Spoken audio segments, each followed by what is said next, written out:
ಸುಖ ನೆಮ್ಮದಿ ಹಣದಲ್ಲಿದೆ ಅಂದುಕೊಂಡರೆ ದ್ರೋಹ.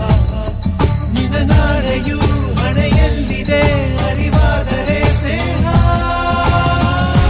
ಆಸೆಗೆ ಬದುಕೋರೆಲ್ಲ ಮಣ್ಣಾಗಿ ಹೋಗೋರೆ, ನಿಂದು ಅಷ್ಟೇ ಪ್ಯಾರೆ.